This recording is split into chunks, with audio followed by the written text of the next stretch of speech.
Hi, welcome to the Pursuit of Truth. Right, this one is a menagerie of different stories. I don't know if that's the right verbiage to use, or even if verbiage is right to use. But it doesn't matter, because you know what I mean, isn't it? This is the Pursuit of Truth, and I know I often make the argument that the system that we live in is the problem, and we need to change it.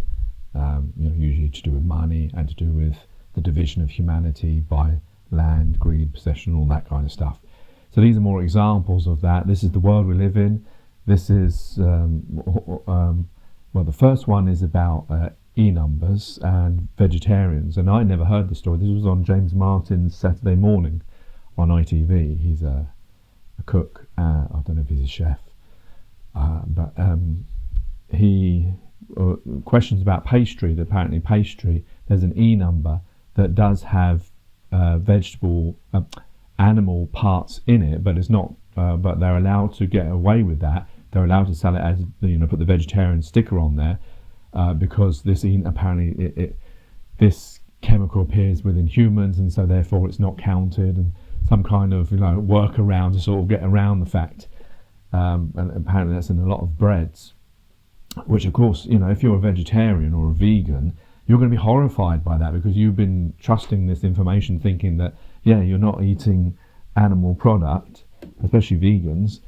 So, it shouldn't be like that. If anything is coming from animals, no matter whether it comes from humans or not, that should mean that it can't be classed as vegan or vegetarian.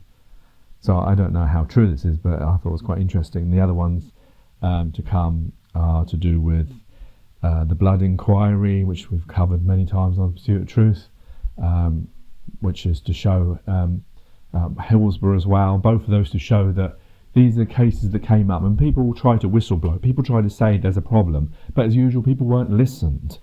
Those, parents that came and said this is wrong, and then pharmaceutical companies say no, it's not, and then trying to research one way, and you get different researchers to say that yes, that this caused it, and no, this didn't cause it, and then you can pick whichever one you want. And government sided with pharmaceutical companies. Now apparently there's new research that proves that primodos, I'm getting mixed up with all of them now.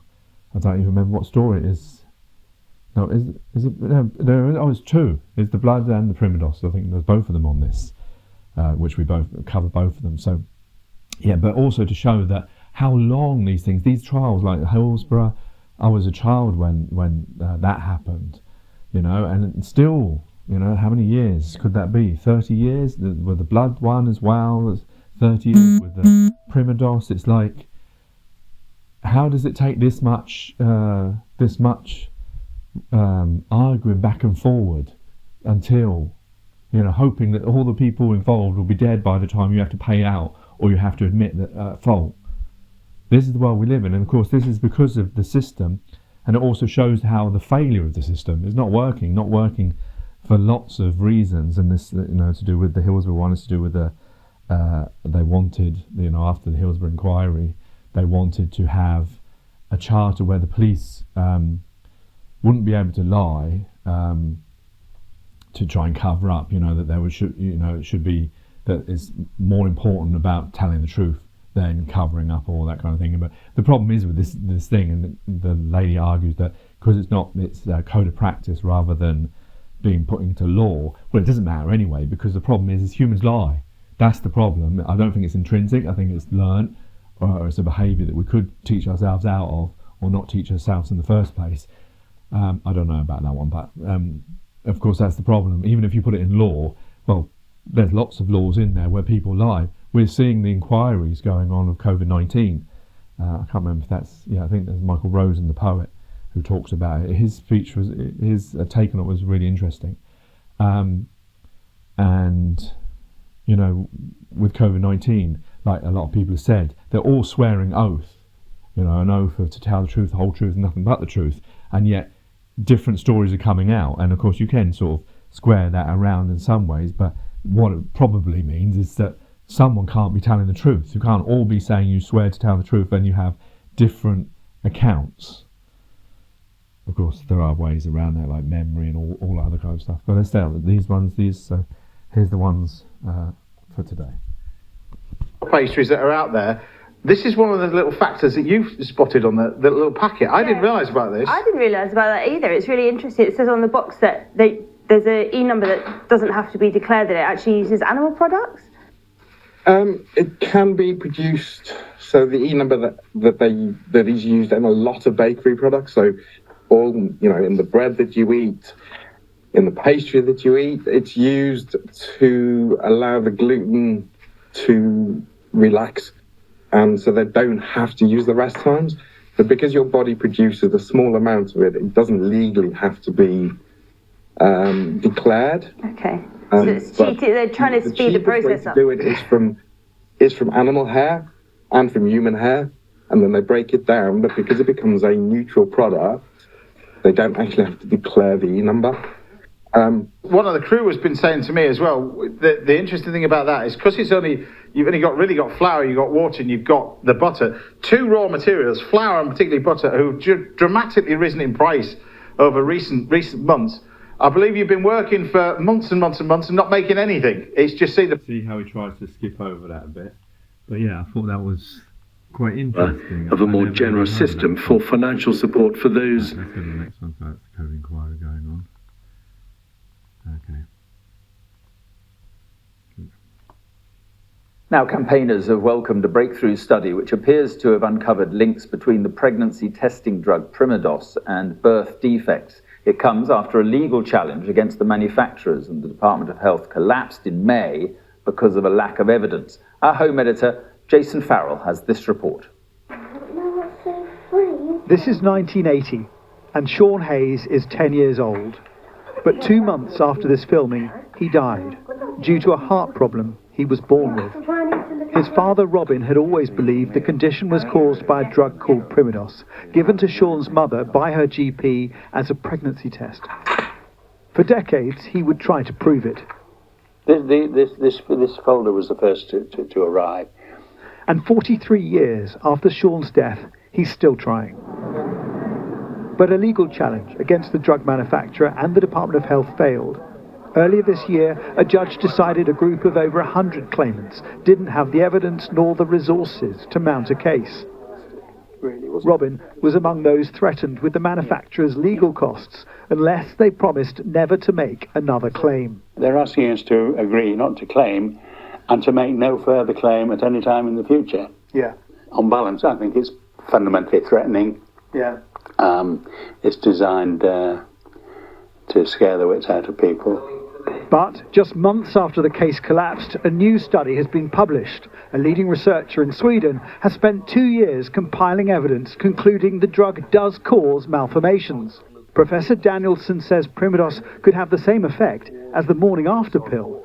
The synthetic hormones in the drug, including norethistérone, if given to women with naturally low progesterone levels when pregnant, could cause the uterus to contract, starving the fetus of oxygen, which could damage whatever was developing at the time. So depending on when in pregnancy and you're having this hypoxia, the oxygen deficiency event, when that happens, that also tells you what type of malformations you could get. So if it's early on, it could be more severe.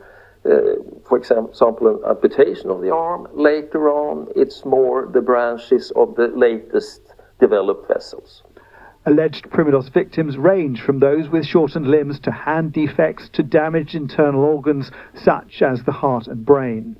In 2017, an expert working group commissioned by the British government found that there was not enough evidence to prove a causal association between hormone pregnancy tests and malformations in the embryo. But the study here in Sweden criticises that report, essentially saying they didn't look properly. It was like they had pieces of a jigsaw on the table. And it's a complicated jigsaw. And you've got to put the pieces together carefully. And they just weren't able to do that. And what Ben Danielson's done is what they should have done. Put all the pieces together. And there you can see that clear picture. Hormone pregnancy testing drugs did cause birth defects. German manufacturer Bayer maintains that no significant new scientific knowledge has been produced that would call into question the assessment of there being no link between primodos and congenital anomalies.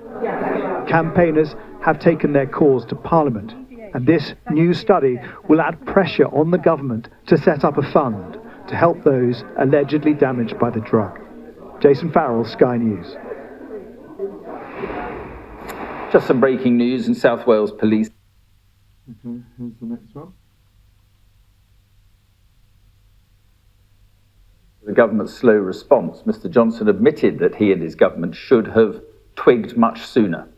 The scenes from Italy really rattled me, and it was, I thought, I remember seeing a note somewhere saying that the fatality rate in Italy was 8% because they had an elderly population. I thought, well, my God, we've got an elderly population. This is appalling. This can't be. I thought my instinct was this cannot possibly be right. This number, and just so you know, I look at all this stuff in which we seem so oblivious with horror now. I mean, we should have twigged. We should collectively have twigged much sooner. I should have twigged. I'm joined now by the former Children's Laureate, Michael Rosen, who has long COVID and who is in intensive care for some considerable time. Michael, good evening. Thank you very much for being with us. And just let's pick up on what Boris Johnson was saying there. What did you make of what he had to say? Do you think he should have twigged much earlier what was about to happen? Well, you've got to put it in the context of what he was saying at that time. He had an attitude to old people. We found that out a bit later, that he thought that old people had a good innings and they were going to die anyway. That was an idea that we heard later. But also at that very moment, at the beginning of the pandemic, he was talking with his mates in Number 10 about herd immunity, as were some of the scientists. Herd immunity is a nonsense. We know what herd immunity is, those of us who've seen rabbits dying by the side of the road. So as late as March the 12th, March the 13th, from memory, that's what they were talking about. So when he says we should have twigged, he was courting very dangerous ideas that old people could be dispensed with. Somehow or other, that if old people died in the pursuit of herd immunity without vaccination, that somehow the rest of the population would be okay. But at that very time, we know that, a heavy viral load on young people, like health workers, for example, was lethal and fatal. I mean, he apologised, as I was saying, for the pain and the loss and the suffering, as he put it, but then otherwise fairly robustly defended the decisions that the government made. Well, it's very easy to apologise for consequences. I am sorry that I hurt you is very different from saying I'm sorry I did something that hurt you. So we've got this word sorry in English that covers both, and we quite often think that someone has said sorry for something they've done, and in actual fact they're just saying, I'm sorry you're having a bad time, or I'm sorry you've got a bruise, but not actually saying that I punched you. I mean, his point repeatedly was that,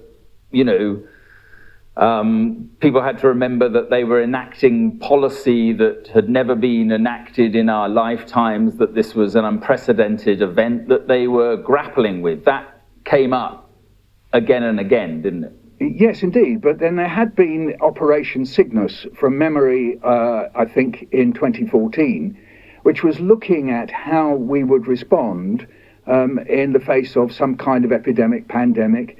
I know it was for flu, but at the same time, they looked at it and didn't put into place any of the conclusions.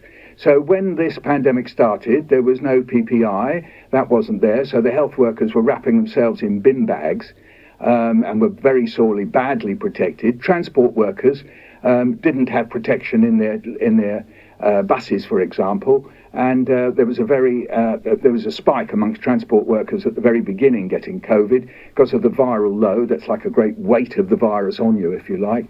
So we were very badly prepared. And also, we know that test, trace and isolate, which is one of the key ways in which you face any spread of a new illness, which I think they knew from Ebola, for example, where was the test, trace and isolate? And we know that went on for months, how pathetic we were at putting that in place. And what about the way he stuck by the Health Secretary, Matt Hancock? That was discussed as well today. That's politics, if you like. I'm not going to go into that. I've no doubt they'll either cover each other's backs or stab each other in the back. I mean, that's all part of the political game. I'm much more concerned with the fact that people died and people have got very, very serious consequences from COVID, and that we must find out exactly why. In particular, in the 2 or 3 waves, my interest is in particular in the first wave and how we went into it so badly prepared and with what seems like a lot of dithering and very strange ideas coming up, which I would describe as nearly eugenics in its attitude to old people. Do you have faith that the inquiry, you're following it presumably quite closely, do you have faith that it will produce the kind of, results that are needed in terms of lessons learned and so forth? I think the cases are very impressive, yes. I can see some holes, obviously I would, because I follow this thing very closely, as I've already mentioned, but I think around test, trace and isolate and around PPI, I think that's a fairly obvious conclusion, and I think also around spreader events. So people will know that, in March, it may all very well for Boris Johnson to say that he was very surprised and shattered by what was coming out of Italy, but at that very moment Cheltenham races went ahead, and also I think a European game in Liverpool. All right, they were out of doors, maybe they weren't terrible, we don't know yet, but certainly spreader events at the beginning of a pandemic, they must be avoided, and there must also be ways of looking at lockdowns. I'm no great advocate of mass lockdown. That was an emergency help kind of action. Clearly it's possible to have various forms of restricted and localized lockdowns when there are outbreaks. I've experienced something a little bit equivalent in relation to meningitis. You take action in the locality. Just before you go, I just want to ask you how you are. I can't really see with this eye. I can't really hear with this ear. I have to get that right, because I sometimes get things muddled and say to children I can't see with my left ear, and they say, well, you wouldn't, would you, Michael? I've got numb toes, and I get quite a lot of aches in my joints and muscles that seem to be related. Okay, well, listen, we wish you well. And Michael, thank you very much for coming on the programme. I appreciate it. Thank you. Thank you, Mark. Thanks for having me on. Not at all. He's such a lovely man, no? I remember him from my childhood, often hearing his poems and always wanting to come home and ask my dad, who is this person? I can never remember his name, like wanting to know who he was, because they would just read out a poem by him, and they were always like very clever, and that's what I loved about Michael Rose and his poems. But you could see the bit I loved was how he corrected on the English of sorry. That was so Michael Rose in there, like one of his poems, the importance of what's actually being said. Okay, here's the next one. In 1989, 97 football fans were killed in a crush at the Hillsborough Stadium.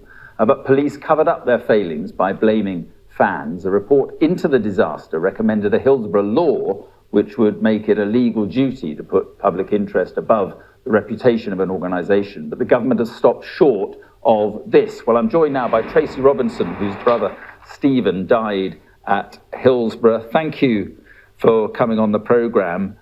Finally, the government has responded. What do you make of it? Well, as per usual, I think it's a little too late. Basically the government have signed this charter, but today they've stopped short of committing to any form of legislation. So really, all that's going to do is it's going to cause police officers, especially junior police officers, to hide and not say anything like they did on the day of the disaster. As far as I'm concerned, it's a meaningless code of conduct. Right. So this promise of a duty of candour isn't enough for you? No, not at all. Because it doesn't mean anything. It doesn't mean anything. It's not legal. It's not legislation. So if an officer decides to hide something that they've seen, then nothing's going to come of it. And if it was in a law, if it was in sort of legislation, you think that would make significant difference, do you? Definitely, yeah, definitely. Because if you were a young police officer, so a lot of young police officers on the day were were told to lie. They were told to change the statements. They were told to, not tell the truth and to cover up. And they were frightened for their own positions moving forward. So if it's legal and if it's the law, then of course that changes everything. So, like I said, it's just, as far as we're concerned, it's just a meaningless code of conduct. I mean, is it possible that this duty of candour for the police in the Charter could help promote, a culture of honesty which clearly did not exist in this case? But why would it? Why would it? There's still police officers today telling lies. There's still, senior people in the civil service telling lies. So unless something is made legal, then those lies will continue. This was 6 years ago. Why has it taken so long to come forward and for the government to not do anything about it? So, I mean, the truth is you faced a series of, multiple injustices throughout this whole process, and you seem to be saying that you consider this virtually another one. It is, yeah, absolutely it is. Absolutely. And what does that make? And sorry to interrupt, but what does it make you feel after all that you have been through, all the bereaved families have been through? How does this make you feel? The thing is with Hillsborough, it's everything. I mean, I was 25 when Hillsborough happened. My mum was one of the main press officers, which is probably why everybody's got my number today. And it just, anything to do with Hillsborough, we just get pushed to one side. I've grown up with watching Mum go to every court case, everything to do with Hillsborough. The only thing that we won was the inquest. That was it, and that was amazing. But apart from that, I think the government just play ball. They say what people need to say. Why has it taken 6 years? I mean, Bishop James wrote this report 6 years ago. Why has it taken 6 years for the government to come forward and say, oh, actually, thank you very much, but I'm really sorry, but we're only going to sign the charter. We're not going to make it legal. So I just don't understand. Public authorities don't have any accountability at all. And unless this law was put in place, then things will continue to be covered up. In my opinion, in my family's opinion, and in a lot of the other families' opinions as well. Tracy, we've got 30 seconds left. Where does all this go from here, is my question, I guess. I guess it's not going to go anywhere. It will go the same place. It will go the same place as a lot of other things do. They've done the report. They've done what they needed to do. It's just a shame. It will probably take another disaster or another issue like this to pull this charter forward. Everybody knows what Hillsborough stands for now. They know that Hillsborough is a cover-up. And, the very fact that they would not put this Hillsborough law in place today says it all. Because well, look, I can sense your frustration, but thank you very much. Oh dear, what a world we live in, huh?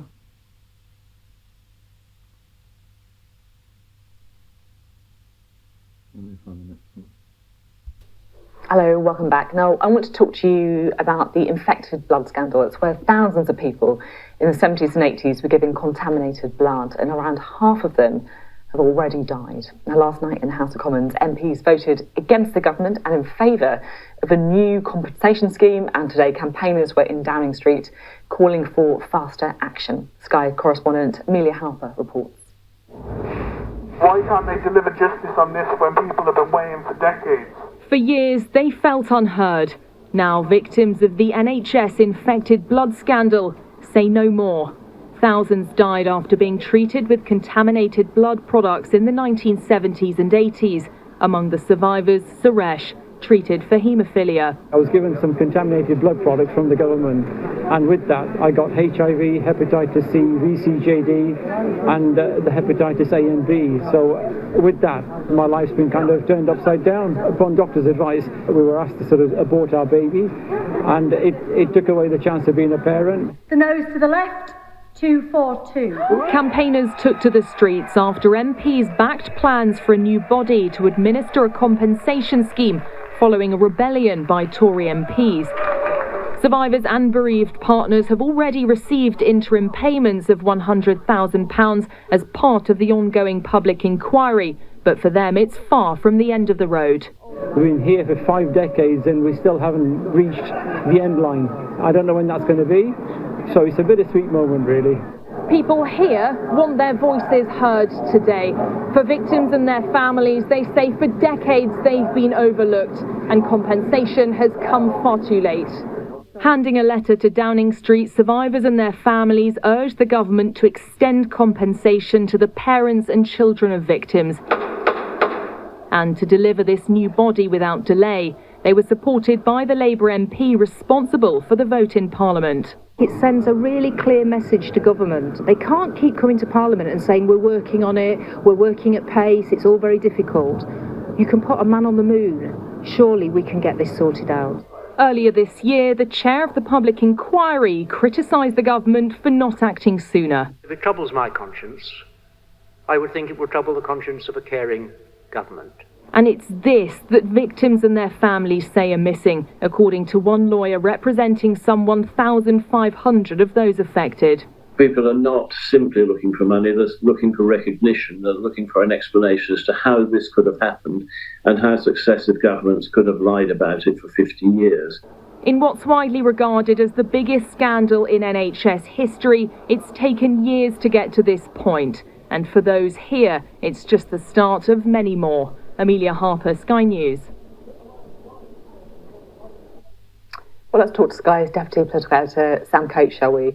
Sam, it's an awful, awful story. Like, the more I kind of read into it, the more shocking I find it, to be completely honest. But I just want to talk to you about the fact that the government lost the vote on it. What does that tell us? You're right, it's an incredible story. So much of the hard work, by the way, done by Caroline Wheeler of the Sunday Times, who deserves... not the governments successively have lied for 50 years. I can't seem to find the other one about the... Be able to... here's a bit of it. We can go through this one, the Rwanda. So the government, they lost, isn't it, to the highest court in the land said that Rwanda wasn't safe based on a lot of evidence from UNRWA, or the UN, that apparently do use the same Rwanda as well as Israel. And so now James Cleverly, the new Home Secretary, has gone to Rwanda, done a new treaty, got it signed, trying, I guess, to take those criticisms that the Supreme Court's found and correct them and say that these people won't be taken back to any other country other than the UK, and they're going to trust Rwanda to do that, even though the UN has suggested that Israel had the same thing, but they broke it. And well, we know our own government for 50 years has been up to all sorts of things, and all governments do it. Just because you've got something written on a piece of paper doesn't necessarily mean it's going to happen. But they're going to put into law, this law now, they're going to rush it in, and they're going to make Rwanda safe. I mean, it is very Orwellian and very stupid, isn't it? It's like, you've been told it's not safe, but I'm going to say it's safe, so that means it is safe, and you can't question it.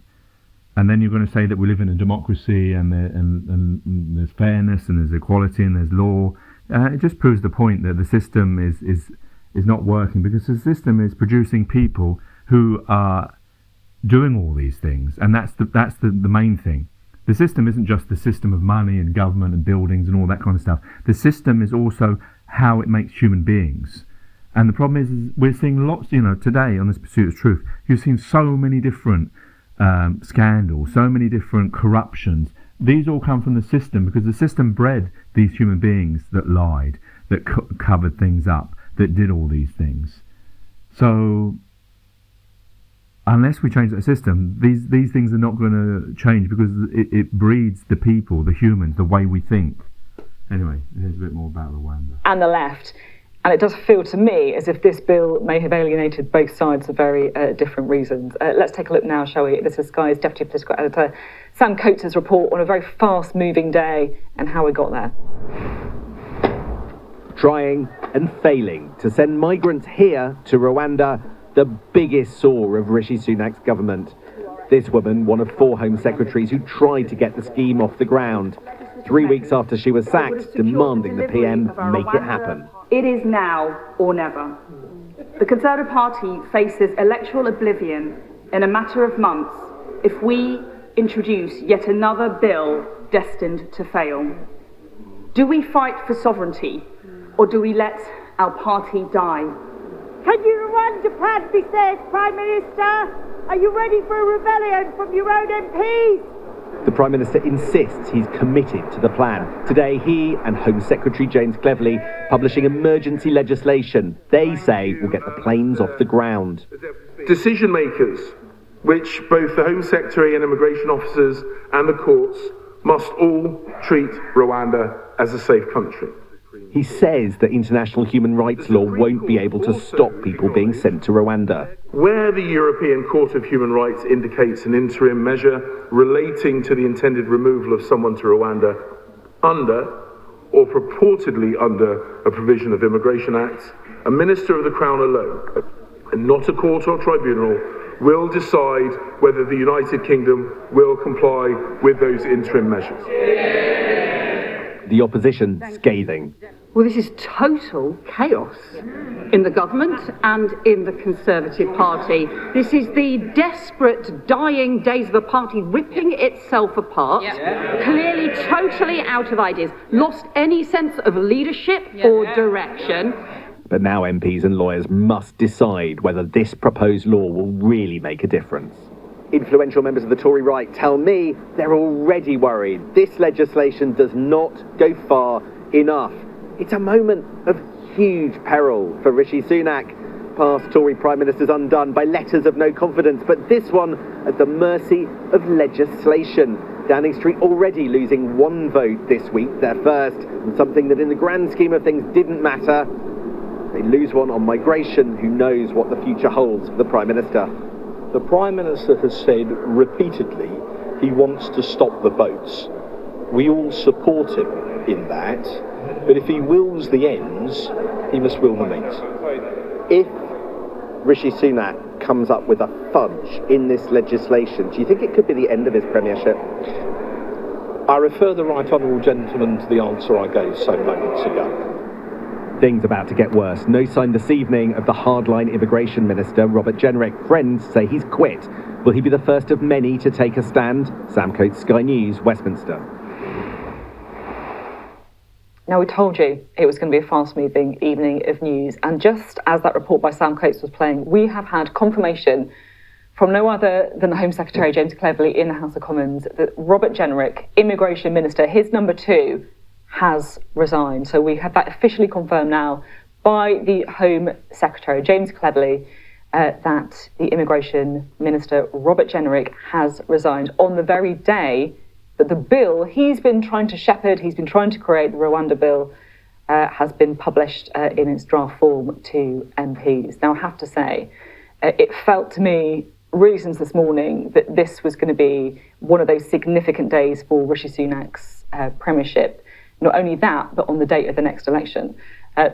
Forget the idea of letters of no confidence going in. The big problem is whether or not Rishi Sunak has a party that he cannot govern, that he cannot get legislation through. Already this week, 2 big rebellions on completely disparate issues, on vehicle emissions, for example, and on the contaminated blood bill.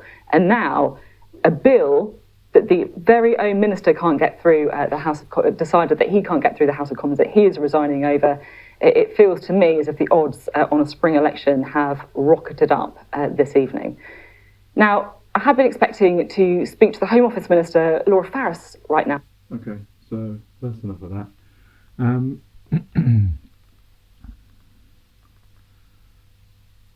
I don't know, it's strange because at first I thought, oh, he's resigned because he doesn't like that they're going to force into law, you know, and make it safe, and that seems like a bit morally dubious to make a claim of something that someone has said it isn't true, to make it then true. It's very like newspeak. It's very like, you know, in 1984, the stuff that Winston's asked to do, changing newspapers to fit the story, to change it. But But it wasn't because of that. It's because he believes that Robert Jenrick believes that they didn't go hard enough. They wanted to. He believes that obviously the European law or some human rights law will stop them for this bill from working, and he wanted us to leave that. And it's funny because they were saying that the reason why they didn't do that is because Rwanda said that, this is what's alleged, that Rwanda said that they wouldn't do the deal with the UK if the UK removed those human rights laws. So they were actually keeping the UK in the straight and narrow, as I think it was the Labour opposite said. Okay, the last one, Gaza. The situation in Gaza is apocalyptic as Israel continues its bombardment. The Israeli military claims to have reached the southern city of Khan Yunis as it continues to search for Hamas fighters.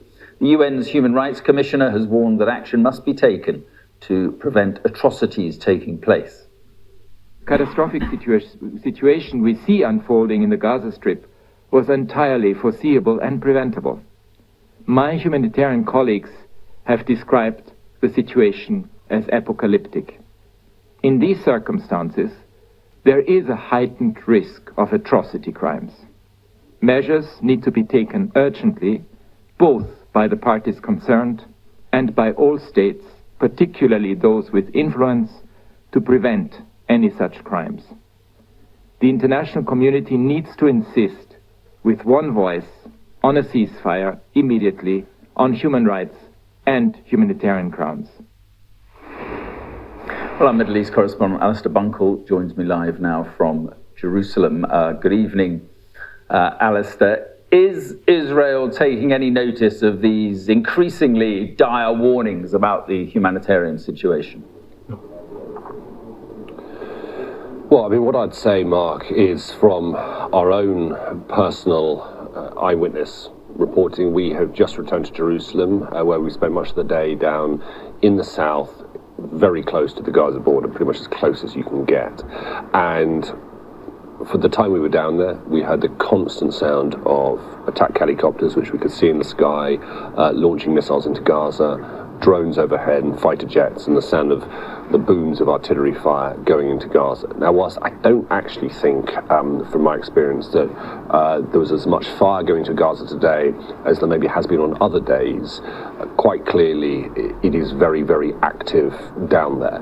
And then the other element is what our teams in Gaza have been telling us and the pictures that we've been seeing, and the fighting in Khan Yunis in particular, but not exclusively in Khan Yunis, is very fierce indeed. Israeli forces have moved towards the center of the city.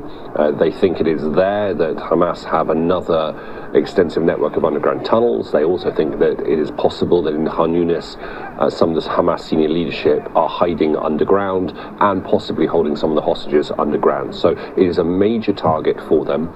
But the problem is that Khan Yunis is not only Gaza's second largest city in normal times, but at the moment is far more dense than normal, because when Israel told people to move from the north to the south, many of them moved to Khan Yunis, and that is where they are seeking temporary shelter on the understanding that that is where they would be safe. And now clearly, from a position of feeling relatively safe, I emphasize the word relatively, they are now in the epicenter of the fight. And that is making the situation there on a humanitarian level very, very difficult indeed. And the language that we're seeing from the United Nations and from others is becoming much more heightened and is reflective of what they believe is an incredibly difficult and grim situation on the ground. Okay, Alistair, thanks very much. Time now for a look at the weather, yeah. So there you go. That's where we are in the world. I don't know. And you know, like I said before, it doesn't matter the tags of Israel, Hamas, and all that kind of stuff. It's human beings. But you know, our system breeds the idea of soldiers. Our system breeds the idea of just wars. Our system breeds the idea of needing weapons, tanks, guns. You know, it's fine for Western nations and other nations to manufacture weapons, to sell to each other, and then fight each other with the same weapons, possibly. I mean, the madness of it. And I don't know, it's just a very crazy world we live in when you look at all these things. And the thing is, most people, they're just, you know, they see it, they know it's bad, and then they go to bed, wake up, and have forgotten about it. But for some people, they can't do that. The people in the epicenter of these scandals or these issues, you know, like poverty, like the poor countries that are out there that are, you know, that for no reason are poor. There's no reason for poverty. Our system allows poverty, but in intrinsic human needs, there's no need for poverty, because we're given everything freely, all the resources we would ever need, all the energy to do that, like with human beings. We could manufacture, you know, New York's, if that's the best place on the world, you know, for technology and hospitals and infrastructure and lifestyle. We could make them everywhere. There's nothing to stop us doing that, because we have all the resources and we all know how to do it. It's just teaching people and you know, the only constraints of why that isn't happening, why there is rich and poor countries, is because of the system and the system of money. That's what, you know, because of the debt, that, you know, because countries will ask for more money and they'll give them money and they have debt and they pay interest and they'll be always poor. So whilst we have money, whilst we have the system, we're always going to have rich and poor people. Why would we choose to do that when we found ourselves here freely with everything and one existence? I mean, to me, it's obvious, and I hope these examples have enlightened you to see that, well, yes, why we can't keep going on like this. We need to, well, the first thing is we all need to understand that intrinsically we're all human beings, and everything was free. People thousands of years ago put price tags on it. Anyway, take care, take it easy, God bless, and peace. So this is just at the end. I know I just said goodbye, but Rishi Sunak has just come on live talking about stop the boats and his policy, and I don't know, just hearing him, I just thought it needs to be captured here. I don't know, it just seems like such a cruel policy. I mean, I know he belongs to the system, so in the system they have the idea of borders and this set of human beings can't come to this place, but the idea of asylum, and I know that asylum, you know, in the system, I'm not saying this, but in the system there's the idea of the abuse of asylum people, but I don't know, I doubt it. You know, this is a treacherous journey. They showed, like, one of the journeys, they go through different landlocked countries, then on a dinghy on the English Channel. Lots of people are dying. It's not something that, you know, I don't think I would ever think about doing it, but of course I'm not living in that situation that they are. But yes, maybe some of them, and they would probably use this as an abuse of asylum, in the sense that asylum is meant to be, you know, if to do with your safety of your life, to do with wars and discrimination. But some of it is economic. But I can see why, you know, if you're living in a poor country, you know, if you're living in Afghanistan now because of what's been done, or Syria because of what the West have done, and, you know, who would want to? Would you want to? And that's how I see it. As a lucky person born in the UK who hasn't had to feel that way. And it's interesting that some of the people that are doing this have migratory backgrounds or history, and you'd think be able to see it clearer, but they do not.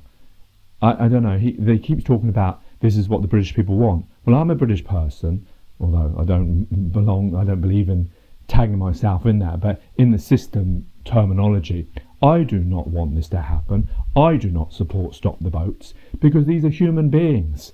I say that we should get rid of borders, that we should get rid of money, that we should get rid of our system and have a better system, and not need pieces of paper to travel the free place that we found ourselves upon with everything free on it.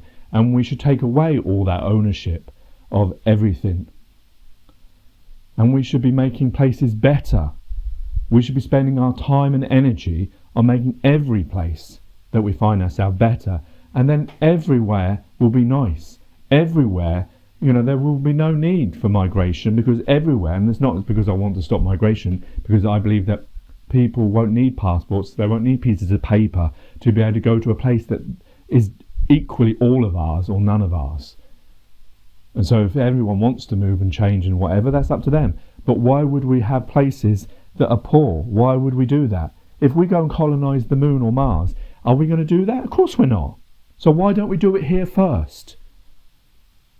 But yeah, I just want to, it just sounds so cruel, setting the bar so high, and, he's gleefully talking about this. And, the thing is, like, they say that it's a safe country. Then why is it a deterrent? Because they keep talking about it, that the reason why they're doing this is a deterrent. Why is it a deterrent? If it's a safe country, if it's a good country, then why is it a deterrent? Because for it to be deterrent, it must be worse than the country, that their ideology is that people won't come to the UK because they know they're going to end up in Rwanda, in Africa. So why is that a deterrent? That speaks volumes, what they're saying, how they see Rwanda, how they see that place. Because they're using it as a deterrent. They've used that terminology. And that's the reason why they think that people won't come. Because if it was safe, and if it was, lawful and people get asylum, then people would come. But it's because it's different, isn't it? But I come back to the fact is that if we have this asylum thing in the system, and we were party to bringing it about, and have this idea that someone can come here and say, I seek asylum, then it should be us, onus on us to deal with it, not outsource, outship it to somewhere else or give it to someone else to sort out that problem. Because we should have the honour and decency to, be prideful of having a system where we help people out. So anyway, it just, to me, what worries me is this, our Prime Minister, maybe not for long, is so gleeful about, the way he's got this, law through, if he gets it through, to just make a country safe that everyone else said isn't safe, by just signing a treaty and hoping that Rwanda follows the things that they've been told to do, even though there's proof from the UN that they didn't do with the Israel agreement that was similar to this. And just the way that he's so happy that people can't come, and he's going to stop them, he's they can't come because of this reason, or this reason, and the bar's so set high. It just seems so cruel, from one human being to some human beings that, they've taken this terrible journey because their life is so bad. Where's the heart? Where's the humanity? The Prime Minister. Today the government has introduced the toughest anti-illegal immigration law ever. I know that it will upset some people, and you will hear a lot of criticism about it. So it's right to explain why I've decided to do this. I'm the child of immigrants. I understand why some people take the risk of getting into unsafe dinghies to cross open waters. It's because the United Kingdom is an incredible country. It offers opportunity, hope, and safety. But the difference is, my family came here legally. Like most immigrants, they integrated into local communities, worked hard to provide for their family, built lives and businesses, found friends and neighbours, and most of all, they were really proud to become British. That feeling of... Wait a minute, I just want to correct him on that, because I don't know, but I suspect it was because they were lucky. Because India, which I assume is where he comes from, his family, I should say, that came here as migrants, India was a colony. Britain, or England, UK, whatever you want to call it, in, was it the 18th and 19th century, owned or took over by force bits of land like India, like Pakistan, although they made that division, didn't they? Parts of Africa and etc., and became colonies. And so the only reason why his parents were able to come here legally, as he likes to put it, was because they were Commonwealth countries, and they were, I don't think is the same now, but because they were Commonwealth countries and because they were a colony, they had rights to British passports and to travel. So it's not like, you know, it was just lucky, you know, well, not lucky for those people that would see the colonial wars as immoral and unjust. But I don't know, it just seems a very unfair thing to make that comparison, because, you know, not every country is lucky to be invaded by this country and have that way to get in, if that's the way that his parents did get in through that. Into local communities, worked hard to provide for their family, built lives and businesses, found friends and neighbours, and most of all, they were really proud to become British. That feeling of pride, it cascades down the generations and grows, and that's why you see so many children of immigrants sitting around the cabinet table. But it's not a given. Illegal immigration undermines not just our border controls, it undermines the very sense of fairness that is so central to our national character. Oh. We play by the rules. We put in our fair share. We wait our turn. Now, if some people can just cut all of that out, you've not just lost control of your borders. These are human beings. You've fatally undermined the very fairness upon which trust in our system is based. As if, That's why this legislation is so... I can't. What the... He's talking about this country. Oh, they're fair, we line up, we do all this. Wait a minute. Let's look at the history. How many countries did we invade? India, Africa, loads of places. The slave trade. Lots of things, bad things we did. But you want to characterise the England as, or Britain, as, oh, we're fair, we're truthful, you know, we wait in the line. Well, yeah, there may be characteristics of that. I'm sure those characteristics are found in lots of countries because they're human characteristics. It's just unbelievable, so cruel and so maligning other human beings because of the poor situation they found themselves in.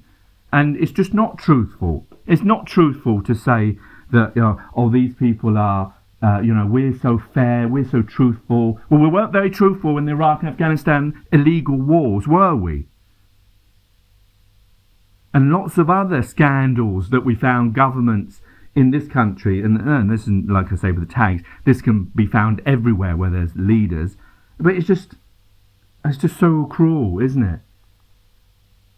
That is so central to our national character. We play by the rules. We put in our fair share. We wait our turn. Now, if some people can just cut all of that out, you've not just lost control of your borders, you've fatally undermined the very fairness upon which trust in our system is based. That's why this legislation is so necessary. To deliver an effective deterrent to those who wish to come here illegally. Deterrent. To restore people's trust that the system is fair, and ultimately to stop the boats. And so our bill today fundamentally addresses the Supreme Court's concerns over the safety of Rwanda. I did not agree with that judgment, but I respect it. That is why we have spent the last 3 weeks working tirelessly to respond to their concerns and to guarantee Rwanda's safety in a new, legally binding international treaty. The Supreme Court were clear that they were making a judgment about Rwanda at a specific moment 18 months ago, and that the problems could be remedied. Today, we are confirming that they have been, and that unequivocally, Rwanda is a safe country. But rather than let everyone go and test that to see whether that's true or not, we're just going to put a piece of paper in that says it is it, and you can't even test it, and you just have to believe us. That's fair, yeah? That's what he's talking about. The British way of fairness and doing things by the book and right. This bill also ends the merry-go-round of legal challenges that have blocked our policy for far too long. We simply cannot have a situation where our ability to control our borders and stop people taking perilous journeys across the Channel is held up in endless litigation in our courts. So this bill gives Parliament the chance to put Rwanda's safety beyond question in the eyes of this country's law. Parliament is sovereign. It should be able to make decisions that cannot be undone in the courts. And it was never the intention of international human rights laws to stop a sovereign parliament removing illegal migrants to a country that is considered safe in both parliamentary statute and international law. So the bill does include what are known as notwithstanding clauses. These mean that our domestic courts will no longer be able to use any domestic or international law, including the Human Rights Act, to stop us removing illegal migrants. Let me just go through the ways that individual illegal migrants try and stay. Claiming asylum, that's now blocked. Abuse of our modern slavery rules, blocked. The idea that Rwanda isn't safe, blocked. The risk of being sent to some other country, blocked. And spurious human rights claims, you'd better believe that we've blocked those too, because we're completely disapplying all the relevant sections of the Human Rights Act. And not only have we blocked all of these ways that illegal migrants will try and stay, we've also blocked their ability to try and stay by bringing a judicial review on any of those grounds. That means that this bill blocks every single reason that has ever been used to prevent flights to Rwanda from taking off. The only extremely narrow exception will be that if you can prove with credible and compelling evidence that you specifically have a real and imminent risk of serious and irreversible harm. We have to recognize that as a matter of law.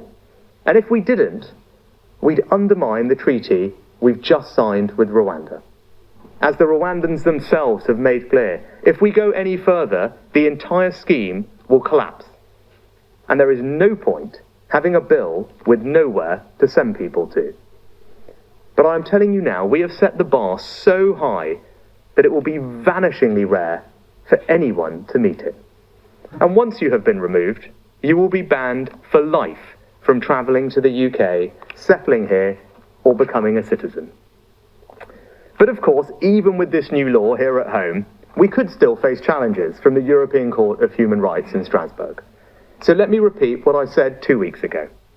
I will not allow a foreign court to block these flights. If the Strasbourg Court chooses to intervene against the express wishes of our sovereign parliament, I will do what is necessary to get flights off. And today's new laws already make clear that the decision on whether to comply with interim measures issued by the European Court is a decision for British government ministers and British government ministers alone.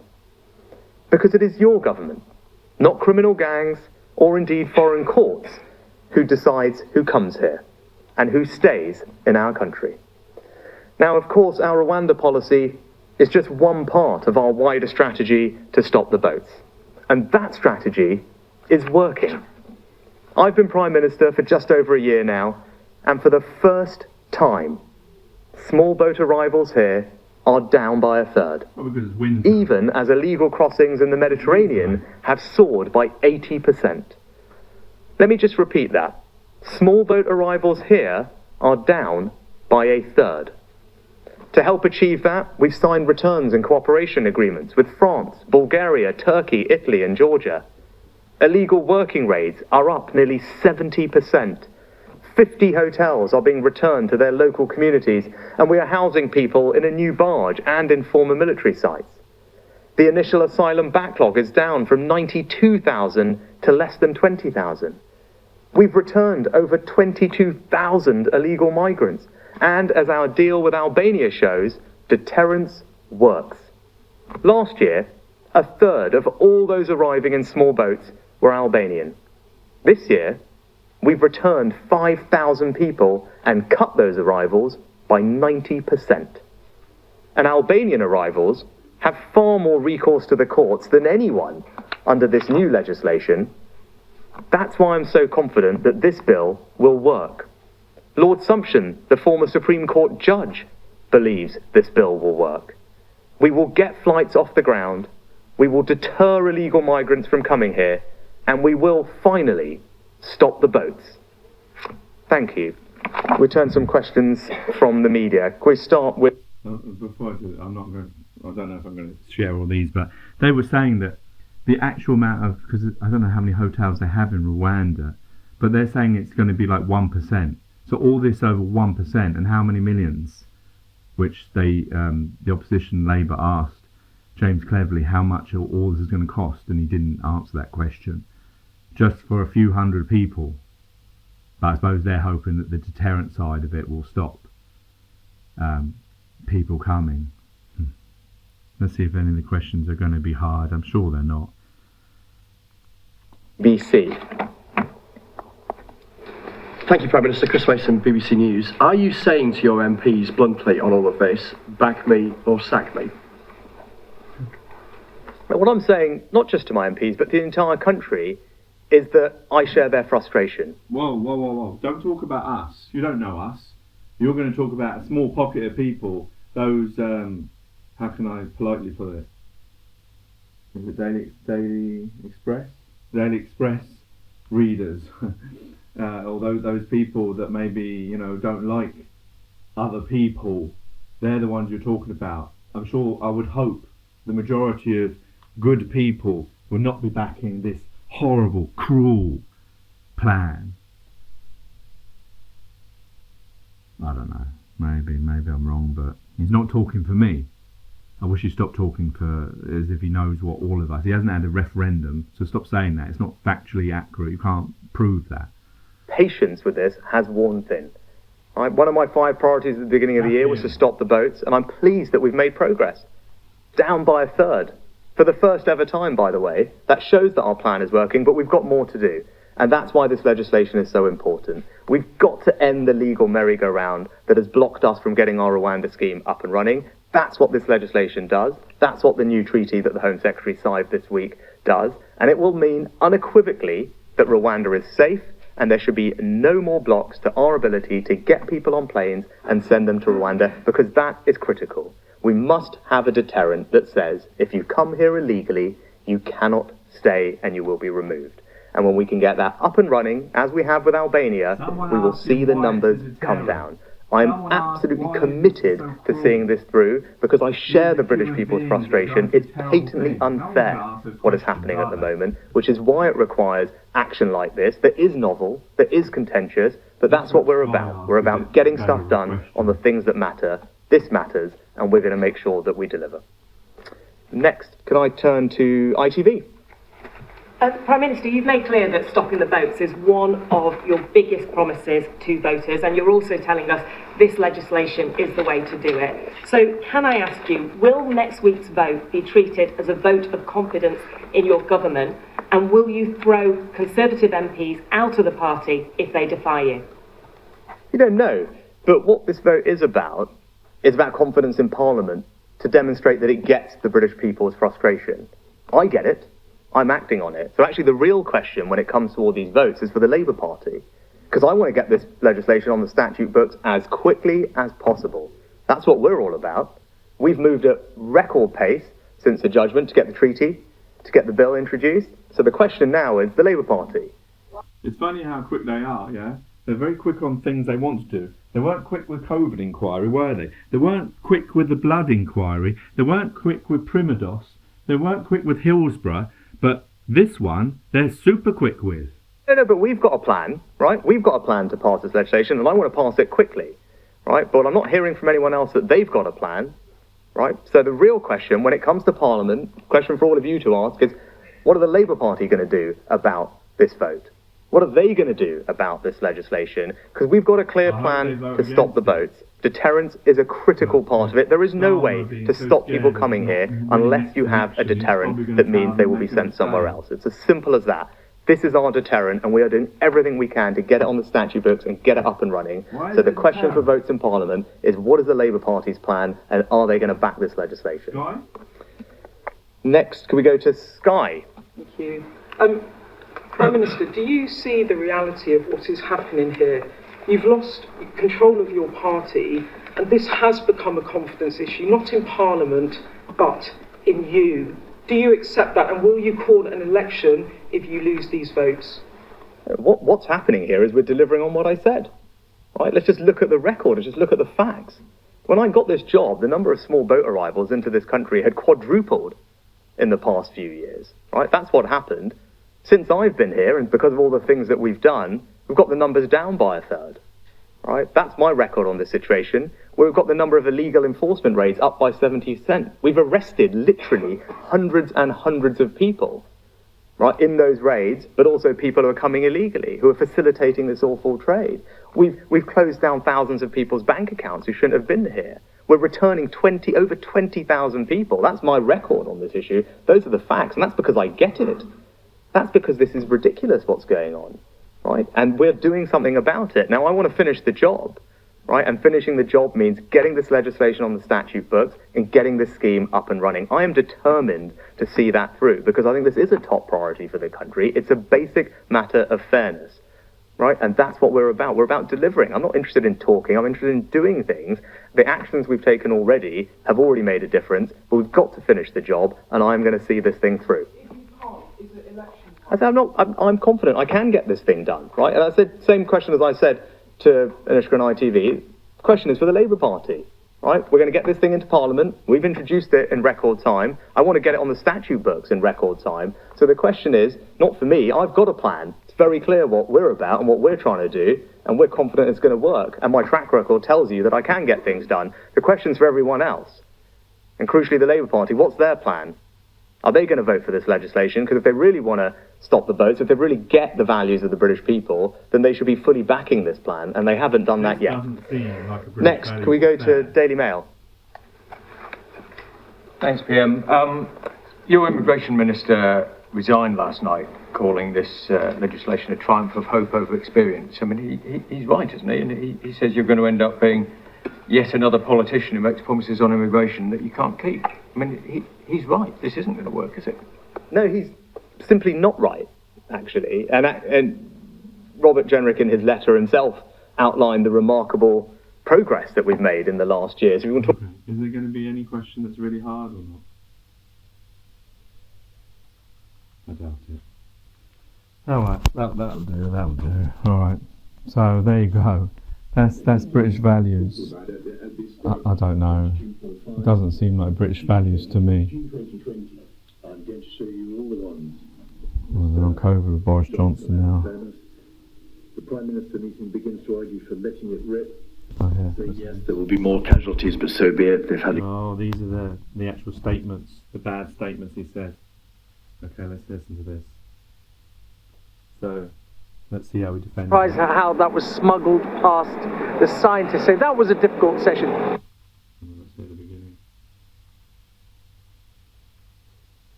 Scheme. Remember this Eat Out to Help Out scheme.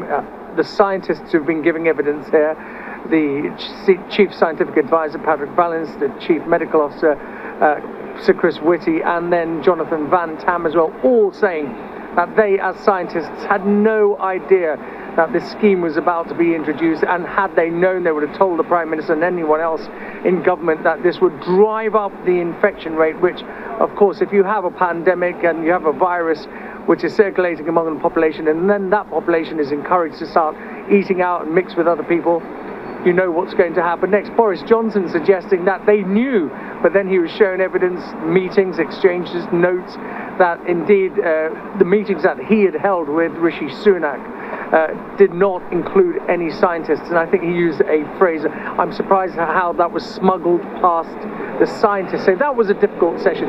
But then it's moved on to his choice of words about let it rip, about the virus spreading through especially the vulnerable and elderly communities. Boris Johnson insisting that that was a phrase that was used commonly, and it didn't mean, of course, that he was suggesting that elderly people should be allowed to die and this was some sort of natural selection.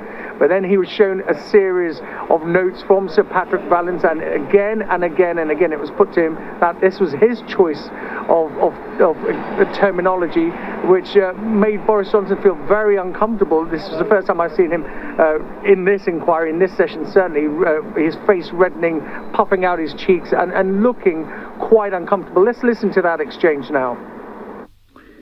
My question to you was whether or not you, whilst announcing that you would not listen to those who had said "let the virus rip," had used the words used the words yourself. You deny that. So, could you please look at the diaries? Sorry, what I'm saying is that this was a phrase in common parlance at the time, and remains so. Sir Patrick Valence's diary is 273901, page 92. That makes it right. Yes, actually having a discussion, a meeting with the PM about, quote, letting it rip, page... But, I don't wish to be... I'm just going to put... repetitive, but this is exactly what you'd expect me to be talking about at this stage. Page 245. This is June 2020. I'm going to show you all the ones, Mr. Johnson, out of fairness. The Prime Minister meeting begins to argue for letting it rip, saying yes, there will be more casualties, but so be it. They've had a good innings. The implication of the implication that you're trying to draw from those conversations is completely wrong. And my position was that we had to save human life at all ages, and that was the objective of the strategy. And by the way, that is what we did. I don't know how you can get. You may be able to talk about let it rip. Well, no, but let it rip. If everyone was saying it, my goodness. But how do you get the idea of they've had a good innings? We all know what that means. That is what we did. So you can see from that exchange actually lasted for almost 6 minutes. That's only a minute and a half. And you can see how uncomfortable that made the former Prime Minister feel. There'll be more tough questions for him in this break, not only from Hugo Casey, but also from lawyers representing the bereaved families who are listening to that testimony inside that hearing room. Ashish, thanks very much. Right, well, again, this is goodbye now. This is the end of it. I don't know whether I'll have one about what the bereaved families ask him, because that may draw some more stuff out.